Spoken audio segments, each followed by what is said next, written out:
My alternative view is power ranking for the NFL. Okay. I will be like for the next 3 weeks, I guess, 4 weeks. I'll run down like my bottom 8 and work my way up to the top 8. Okay. 32 teams. I figure 8. So I'll do it like that. Sweet. Okay. The reason I did this power ranking is because I've been having a problem with how these media decides on how they determine the power ranks. They switch it every week. Yeah. They switch it every moment. I think if once you see what the team is about and you start seeing training camp, you should be able to understand like, okay, this is where the team stands. Mm-hmm. You look at their schedule, and you should probably determine like, okay, this is pretty much what he's doing. Some may overexceed, some may underexceed, but it shouldn't be so far off. Right. And the reason why I had this problem because the Eagles were 20th or 21st last year. Okay. And they should never have been there. Like never. That top defense that they had, and how they came in with Carson Wentz had played, coming in last year. At least been in the top 13. Something around there, but they had them at 21st, 25th, something like that going into regular season. Not even into the preseason. To regular season, that's what they had them. So that's my question was only whether Carson Wentz is healthy. Yes. The talent was already there. The fact that he wasn't up there, I just had a problem. So I just go in to my ranking. I'm going to start with number 32. Number 32 is going to be the Miami Dolphins. Hey. And the reason why I bring the Miami Dolphins is I'll bring it back to when you speak about NBA. Okay. You don't get the best talent that's out there. You get the talent that you need for your team. Best fit and talent. Best fit and talent for your team. Picking Minka Fitzpatrick first overall when you have problems at quarterback, running back, wide receiver, defensive tackle. And last year you picked the corner. I don't think you go back at defensive back as your first round pick. I think you go with something that can help you right now. And knowing it's not like you lost Landry after the draft. You knew he was gone. Yeah. Like you traded. And then you knew that your player as Tannehill does not go well at throwing the ball down the field. He's been very comfortable with a person of Landry. So, That's right. He's more Pennington. I'm not going to be a judge here, but, Christian Kirk I think would have been better for you. I'm just saying. Or going in that direction. So that's my problem with the Miami Dolphins. 32nd, I'm going to stay in the same division, is the Buffalo Bills. Being that the fact of, it's Buffalo. That's fair. Shady McCoy is in his 30s. This is about the time I think we spoke about this. This is when you start to decrease as a running back. Because there's only so much you can do. Brand new quarterback situation, drafting a quarterback after getting a quarterback, relieving your quarterback after getting I don't know how many I don't know who's doing more worse than them or the Jets. Defensively, they're gonna be good. They always will be good, but I think with that division and that offense, no real wide receiver situation. Zay Jones, I think they said that he has to fight his way back into the team. This is your top draft pick from years ago, and you still don't know what to do with him. And then I think when you have a young quarterback and you don't address the tight end position, I think that's just a big mistake. Best friend for a young quarterback is a tight end. Facts. A running game on a tight end. He needs a security blanket. Where did I have them? Where is they? Oh, okay. None of it was there. Okay. Coming 30th, I'm gonna have the Cincinnati Bengals. The reason why I have the Cincinnati Bengals is because they still haven't fixed that offensive line yet. And I still don't like Andy Dalton. And also, I'm a big supporter of hating Marvin Lewis. Yes. 0 wins in the playoffs. My man's still here. They re-signed him to a new contract. And this is the only thing I think that just why it will be interesting. I think I like running back. Running back that they got out there from last year that no one liked him because of his controversy, but he's a really solid player. I know you won't get his name somewhere. But he has fun with Mixon. Joe Mixon. Mixon has problem with fumbling issues, and I think that's going to be a problem going in there. And between Mixon and Giovanni Bernard, who has been your Swiss Army knife, who's now going older age, it's going to be an interesting situation. AJ Green, older age, you're going to need someone else.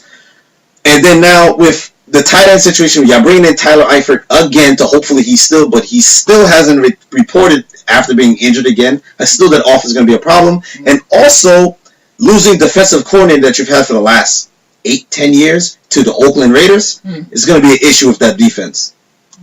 That's why I have them at that low rank.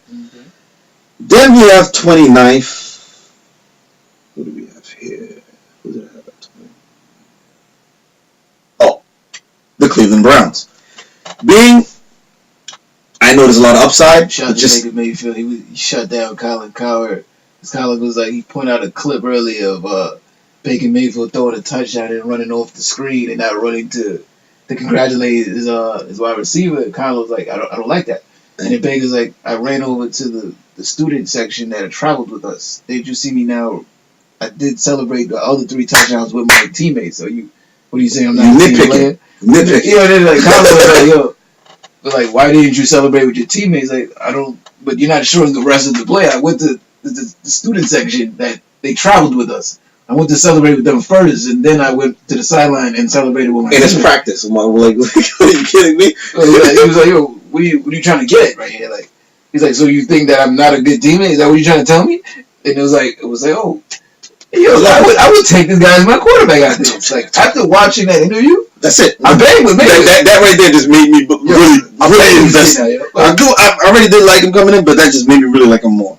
But I have the 29th with the Browns with the so-called quarterback whisperer. Don't know exactly what he wants to whisper to because 3 quarterbacks all gone that you all chose, and you bring in 3 more. I have an issue with that. You bring in. I just think it's a lot of players. They can be good, but I think it's just a lot of players and a lot of emotions trying to fix them together in all one team. And we just don't know what we're getting out of Cleveland. No, and 0-16, you're lucky you're not 32. You're 1-31 in your last 2 years. And it's not like this is Bill Parcells or even Andy Reid, like somebody that has a history of turning things around. Like Hugh Jackson does not have a history of this. Nothing. Like we don't even know if he even knows how to get this right. We just know that he was a good offensive coordinator. He had some success with quarterbacks. We've never seen him run a ship that's been this bad to success. And then the GM Dorsey just got fired from the Chiefs for having a bad relationship with his front office. So it's like, he knows how to pick talent, but he has not. But can we win football games? Like, my whole problem was they went through this whole draft. They got some talent. They got a whole bunch of playmakers. They went through the draft. First off, before the draft, you picked up a quarterback. Mm-hmm. You picked up You picked up a wide receiver. Mm-hmm. You picked up a running back. Then you go into the draft. You picked up a quarterback. You picked up a defensive back. You went defense. But then said, you know what? Our offensive line is perfect. Was it really? Was it really? So now you put Tyrod Taylor with a suspect offensive line. What happens? I'm just saying, he's still got to get the ball to these players, right? Yeah. Without getting hit. So, 29th. 28th, I have the New York Jets. Doesn't say Giants. No. Well, of course not. You know I'm not a media person. The New York Jets. And reason being, $20 million on 2 quarterbacks. Yeah. At least. Yeah. And then trading 3 draft picks for another quarterback. Yo, son. And then patting your team throughout the draft with your defense, who's been solid for you since Rex Ryan. Thanks. Shout out to Rex. Now, we going in forward. You have a wide receiver who's come from a neck injury and a wide receiver who's come from off the field issues. I hope they all get to play this season, and we shall see what happens. 28, and then I'm gonna go with my 27. It's funny because they were just on the news. The Tampa Bay Buccaneers. Reason being, a lot of situations. Yeah. It's sort of compounded within the last few hours. It's getting really crazy. And it's just because I just haven't seen this team play winning football as of yet. Who's the head coach? Dick Kosh. I'm gonna get his name wrong, so I'm just gonna say Dick. That was actually watching like their Cotier. I think it's Dick Cotier, and it just they have everything that makes you feel like the wide receivers, you feel like everything. But I don't still think they've put everybody in the right position. I just don't think they have the right play calls for their team. I don't think. I think they don't groom Jameis Winston correctly. He's had turnover problems since college. He's continuing to have turnover problems in the NFL. If this continues, you can't win. I was actually watching Trinity, like the Hard Knocks, and James Winston has all the skills in the world, but the way so there was one scene where he go there's the last play of the scrimmage, so he's like last play, and then so James steps back, pressure gets to him, and he just throws it up, and the safety just picks it off. Yes, there's a corner on the wide receiver, and the safety comes over and just intercepts it. So as he's walking to the huddle, dude's screaming at him what the fuck was that? What the fuck was that? And he was like, but I saw cover zero. I saw cover zero. And again, I can understand what he's saying when he's saying I saw cover zero. He's saying it's a 50-50. I saw one-on-one coverage. I threw up to the wide receiver. I didn't see the safety. I thought it was cover zero. I can understand what he's saying. He's like, what? Is that what we said? Is that what we said? And James has his head down, and he's basically just kind of shaking his head, and he just stands there and takes it. And the scene moves on to the next scene in which James wins with his offense again. He's like, he's riling them up again, and they're basically following him still. But you can tell he's affected by what just happened to him, right? So I'm looking at it that's why he's struggling. You didn't tell him, and not even what was the play call? Literally, what was the play call? The first thing you yell at him was that I don't even know what the play call was. And if it was, and the first thing he said was I saw coverage zero. So if that's the case, let's say they was running streaks, and he saw basically cover zero, which means man coverage across the field. He says he has man coverage with Mike Evans against a small corner, and pressure gets right to him. Because most likely going to be Brent Grimes.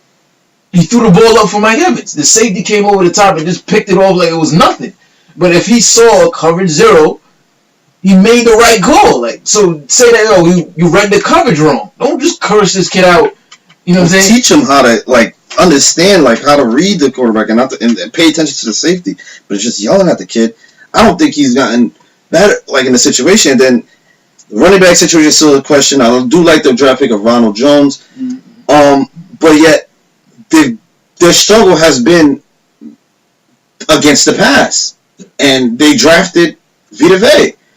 And that safety position is still up in the air. So I just think that you still have a trouble against the pass. It's going to be interesting. And then now with these working news of him maybe missing 3 games, might drop down to 1 or 2. It becomes a distraction for your team, to say the least. 26. I'm going to go with the Arizona Cardinals. Reason being, new quarterback, new head coach, new wide receivers, Larry Fitzgerald. That defense is always going to keep them in the games as they've done before. That's the same team that beat the Jacksonville Jaguars. Do defense. Yes. But at the end of the day, it's a brand new offense. And then your running back is holding out. And he hasn't played last year. David Johnson decides he wants a new contract. Yeah, right. I just missed the whole year because of injury. I need that long term. Exactly, but now your quarterback and your running back has no connection. What's up? At all. What's up? There's no. And you're not exactly sure who's your quarterback. Is it the injury-prone Sam Bradford, or is it Josh Rosen? The injury-prone Josh Rosen. Wow, I didn't realize that he is. So it's where does this team go? Good point. They could be lower. Very true. They can very be much lower. A lot of question marks there. Too many question marks for me to really want to worry about. And then my 2015 goes to, most people will not agree with me, is the San Francisco 49ers. Yes, they believe they have their quarterback of the future. I agree with you. That's a most. I totally agree. I feel like a lot of that success was because the league didn't know him. First off, you don't know him. He's coming in. First, let's look at the strength of schedule. Yeah. The toughest team he faced. Who did he beat? No, the toughest team he faced, I think it was the Jags. Was it? No, he didn't play the Jaguars. Mm-hmm. I think the toughest team he played was the Seattle Seahawks. Last drive. That's when he came in after C.J. Beathard got hurt. Played the last drive and scored a touchdown. He's been the man ever since. I think he might have played the Jaguars. I'm not 100% sure. I got to go back. That might have been the only tough team he played. Okay. But as we known as San Francisco 49ers, as we know as a Jimmy G, if you look at his tape in Patriots, if you look at his team in San Francisco, he loves to hold that ball until the last person is open. He likes to throw the ball to the other side. And one player said, watching that, there's a reason why Belichick had no problem letting him go. There's a reason why when he was replacing Tom Brady, he couldn't play the last game. Why? He got hurt. Why? Because he likes to hold on to the ball. And what did San Francisco do this offseason? They did not pick up an offensive lineman. And that offensive lineman was one of the last in this league. I do not believe this team will be that great team that they suppose they should be. That defense still needs help. That defense was last. That defense was ranked last due to the fact that they couldn't get constant pressure to the quarterback. Not because of cornerbacks, not because of it was defensive scheme. The team is like they're young, like they have very young. They have nothing to hold their head on. Like something like the Cleveland. Who's the top wide receiver going in there? Pierre Garçon. So and then to knock it all off, the most underrated pass blocking running back, Carlos Hyde, was traded off to the Cleveland Browns in replacement of Minnesota Vikings Jerick McKinnon. The Swiss Army knife as your starting running back. Yeah. Do you see Jerick McKinnon 24 touches? Not you. Yes, he had big spurts when he comes in after Minnesota Vikings. So people forget about Latavius Murray, where he was taking over. Adrian Peterson. No, I'm just talking about when Jerick McKinnon was. Adrian Peterson, correct. Yeah. Or before Cook. Yeah. It was Cook, Latavius Murray, Jerick McKinnon. Yeah. Jerick McKinnon got majority of his carries after Cook got hurt. And it's after Latavius Murray the majority of the ground and pound. So now this is your starting running back. And behind Jerick McKinnon is Matt Breida. Matt Breida, remind me of, it's the same as Tyreek Cohen. And if you can't remember who Tyreek Cohen is, think of Tyreek Hill as a running back of the Kansas City Chiefs. You like Darius Rose? Not even, because Darius Rose is a little bit bigger. I'm talking about someone smaller. Bigger? It's like what's bigger than Darius Rose? Yeah, I said no, smaller than Darius Rose. What could get smaller? Like who's bigger than Darius Rose in the league? Like exactly. That's crazy. Now I'm gonna go with my 24th team. I just spoke about them. It's the Chicago Bears. I talked about Tyreek Cohen. Now they have a running team. They have a running game that they just refuse to appreciate correctly. I don't know why. They had Jeremy Langford. Shout out to Howard. They went from Jeremy Langford, who had a solid season. They went and picked up Howard, who is the most underrated running back in the league. You give him some time. You gotta get his name up. And a matter of fact, Matt Forte was in that same position for a decade. Nobody gave him love. Exactly. And then they pick up Tyreek Cohen. I actually do like. I think he will be solid with that Matt Nagy offense. He's going to use him just like because he can throw the ball, he can catch the ball, and he can run the ball. But he does also have that young mentality where he does punt returns, but he's not. If he sees a defender, he's gonna not fair catch it. So I think, and then you got a Trubisky. Now everyone likes Mitch Trubisky. That's what I do with Trent Green Volume 2. Yeah? Trent Green Volume 2. I like that one. That's who he is. Like. Because to me, Trent Trubisky, he can make all the throws in practice. He gonna be a solid starter. He's gonna be that solid guy. And then when you put all your marbles on Aaron Robinson, who come off an ACL injury after having one real good season with the Jacksonville Jaguars, I just think it's a big stretch. I do like what they did with the linebacker situation with Roquan Smith, but then I'm also hearing that Roquan Smith has to get better with the defense because he's kind of falling behind. So then now I just see this situation as like, wow, what? Now maybe Roquan Smith doesn't fit on their defense. No, maybe he doesn't fit their defense. Remember? I get you saying, but like best player. Play that good, man. No, I'm just saying, but you might find a scheme that he can't fit in. But you probably could, because if you have the best player, but it's not your scheme, he doesn't fit. I mean, he just won't be as great. Because now, if you look at Roquan Smith, he's more of a run punishing stopper type of player. Mm-hmm. So now if I think they got rid of Danny Trevathan. So I think if you keep Danny Trevathan as your middle linebacker, you keep him as your weak side or your strong side linebacker as Roquan Smith, I think he's better off. But now in coverage, he's not as great. So they having a prop. They have a. No, when I seen the tape. No, when I see. No, when I see him, he has problems in coverage, and I see that he's had problems with as far as bigger tight ends, which he's gonna have to face a lot, especially in that division where you're gonna play against the Lions, where you're gonna get a quarterback as far as Matthew Stafford. That never throws tight ends. But I'm just saying you're gonna have a problem just as far as acknowledging what he's doing. Okay. So then now you're gonna have the Vikings, which I'm not sure where they're gonna go at, but they should be in the same ranking, but we'll go into them later. And the Packers with Aaron Rodgers, and you're gonna have to face Jimmy Graham. Mm-hmm. So that's gonna be probably your biggest challenge. But as far as the Bears go, I just see it's still a developing team. Their defense has been solid. It's young. It's young, but it's still been solid. Mm-hmm. But offensively, I still don't know where they are because I don't see. I see Trubisky. You say Trent Green. I see him as Chad Pennington, and the same thing. Like good percentage on 0 to 12 yards, and that's my bottom 8 of my power ranking for this week. That was excellent. I agree with them all. I agree with them all. I don't really have really no issues. Like, there's a lot of potential with some of these teams, but it's you can't say it though. Like it's not. You'd have to see the potential come to fruition. Like, it doesn't look like it's very realistic though. And there's a lot of new players and new faces and new teams. Unproven coaches also. Yes. So the same way with the players that are improving, the reason they're on the back 8 because everybody's improving it. Like the players are improving, the talent's improving, the organizations are improving, and the coaches are improving. So I agree with all of them. Thank you.